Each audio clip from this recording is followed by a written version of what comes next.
Hi, in this video, we're going to take a look at how you can enable or disable lock home screen layout on your Samsung Galaxy S21 series.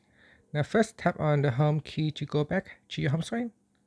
Then swipe down at the top and tap on the settings icon. Next, you want to go down and tap on home screen. Then swipe down and tap on lock home screen layout. So tap on this switch to turn it on or off.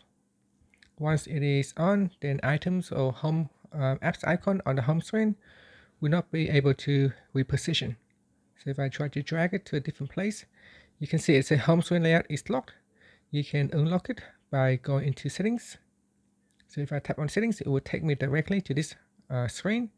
And in here, I can turn it off. And after, I can move my home screen icons. And that's it. Thank you for watching this video. Please subscribe to my channel for more videos.